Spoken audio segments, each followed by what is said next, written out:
I want to share with you on our episode today about a book that was presented to me by a friend of mine. And he said, "You're going to love this. It's right up your alley." And it has really changed the way that I run my business. It's changed the way that I make decisions on the day-to-day. And it's really changed the way that we have run our hiring process. So the book that we're going to talk about today is The Big Five for Life. It's by John Strzelecki, and it's a bit of a parable in that you don't know that it's not a true story sort of until the end, but it's such a good example about how to organize your life. And I think that so many of us are really living just on autopilot. You know, think about from the time I get up, I go through the motions, I make my plans, and I don't necessarily have a goal for the things that I'm doing each day, and I haven't had a lot of purpose. So when I think about how do I organize this, we have to slow ourselves down. And this book helps us to determine a couple of things. It helps us to determine, if we want to look into it and do the activities in the book, our purpose for existence, which sounds so heady, and our big five for life.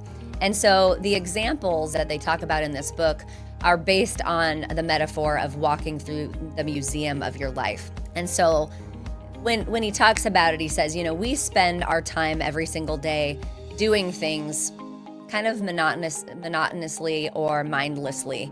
And if you narrow down what you want to be doing and the things that are going to be important in the museum of your life, it helps you to clean up what it is you're going to focus your time and energy on.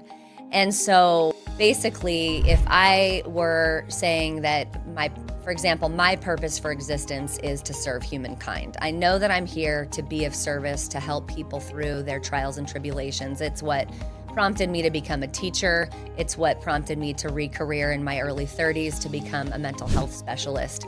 I knew that I had more in me to help. It's part of what prompted me to adopt children when I was really young that were my husband's and stick it out to raise them. I knew that I could offer them something that they wouldn't have otherwise had if I wasn't in their life.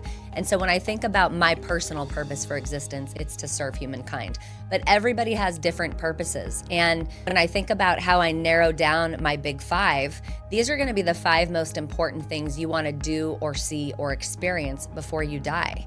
And so this museum concept is like you want to visualize each day kind of as an exhibit in the museum of your life, which encourages more intentional living. You're going to align your work with purpose. So you want to ensure that your professional endeavors align with your personal values and your big five for life. So it's a way to sort of filter the choices that you make. Part of this is recognizing that we can't see our blind spots. And so having mentorship throughout this process to help keep you in line, almost an accountability partner, whether that's a friend that you trust to tell you the hard things, or a counselor, someone in your church, or even a sponsor. The importance of having a mentor to guide you in discovering your big five for life is pretty important.